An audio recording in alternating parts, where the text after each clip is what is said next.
Hello everyone, मैं हूं doctor शिल्पी Bharat homeopathy से। आज हम बात करेंगे कि बलगम क्यों बनता है।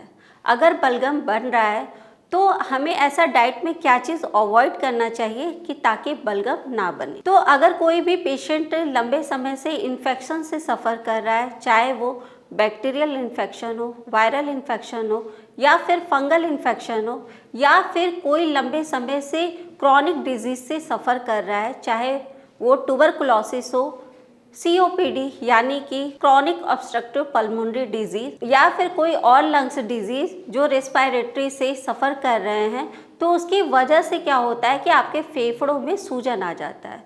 अगर आपके फेफड़ों में सूजन आ रहा है तो उसकी वजह से बलगम बनना स्टार्ट हो जाता है। अब हम बात करेंगे कि बलगम क्यों बनता है।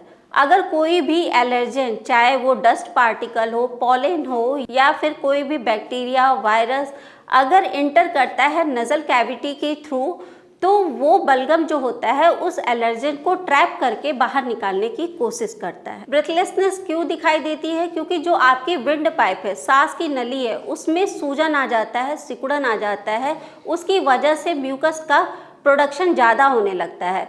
अब इसकी वजह से हमारे चेस्ट में कंजेशन देखने को मिलता है। अब ये चेस्ट में कंजेशन क्यों देखने को मिलता है? क्योंकि ऑक्सीजन की प्रॉपर सप्लाई हमारे लंग्स तक नहीं हो पाती है, जिसकी वजह से ब्रेथलेसनेस देखने को मिलती है।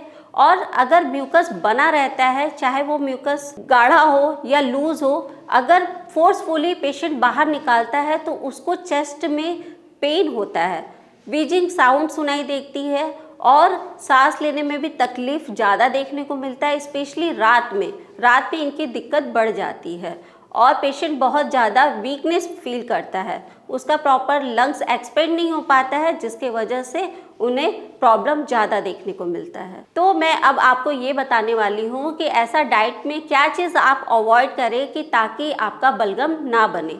तो पहली चीज़ें हैं कि आपको ठंडा चीज़ अवॉइड करना है। अगर कोई भी रेफ्रिजरेटर का आप सामान यूज़ कर रहे हो, जैसे कि खाने में ठंडा पानी हो गया हो या बासी खाना रखा हुआ हो, आप उसे यूज़ कर रहे हो, अगर कोई भी आप ठंडी तासीर चीज़ें आप ले रहे हो, इनटेक कर रहे हो, तो वो आपके शरीर में ठंडक पहुंचाएगा और आपको कफ का प्रोडक्शन ज़्यादा देखने को मिलता है। आपको सिट्रस चीज़ें नहीं लेनी है। आपको खट्टी चीज़ें जैसे कि नींबू हो गया, संतरा हो गया या फिर कोई भी खट्टे पदार्थ का सेवन नहीं करना है, क्योंकि अगर आप खट्टी चीज़ें लेंगे तो उसमें म्यूकस का प्रोडक्शन ज़्यादा होगा।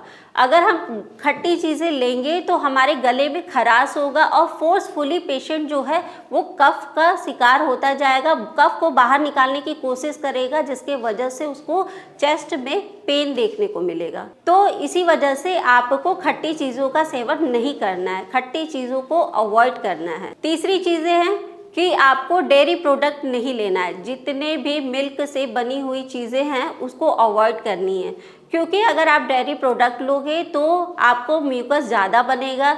डेयरी प्रोडक्ट में आपका दूध हो सकता है, छाछ हो सकता है, मट्ठा हो सकता है। ये सारी चीज़ें आपको नहीं लेना है, क्योंकि आप लेंगे तो आपका म्यूकस ज़्यादा बनेगा और खांसी ज़्यादा देखने को मिलेगा। तो आपको मिल्क प्रोडक्ट आपको अवॉइड करना है। आपको राइस नहीं लेना है, क्योंकि राइस अगर हम खा रहे हैं, चावल अगर हम खाते हैं तो उससे म्यूकस ज़्यादा बनता है और म्यूकस बनेगा तो सांस लेने में आपको तकलीफ होगा। आपको मीठी चीज़ें अवॉइड करनी है, क्योंकि अगर आप मीठा लोगे तो उसमें म्यूकस ज़्यादा बनता है, उसमें गाढ़ा गाढ़ा म्यूकस ज़्यादा बनने लगता है, जिसके वजह से खांसी देखने को मिलता है और सांस लेने में दिक्कत भी होता है और उसकी वजह से चेस्ट में कंजेशन भी देखने को मिलता है।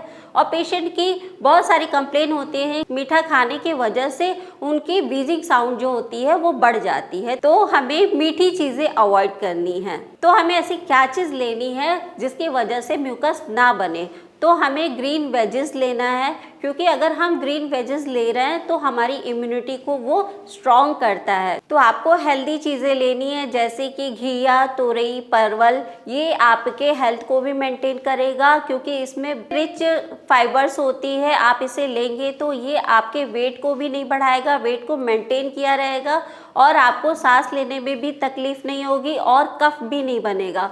तो आपको अगर वेट बढ़ रहा है तो ग्रीन टी यूज़ कर सकते हैं। अगर आपको खांसी खांसी ज़्यादा बना हुआ है तो आप ब्लैक टी यूज़ कर सकते हैं, जिसको काढ़ा बोलते हैं।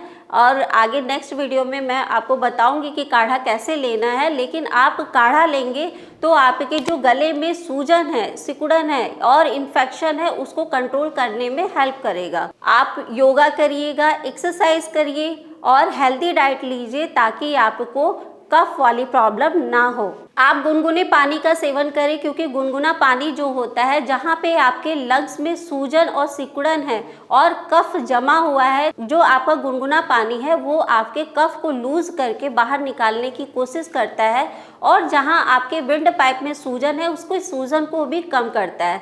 तो आप गुनगुना पानी रात में सोने से आधा घंटा पहले 1 गिलास पानी पीकर सोएं।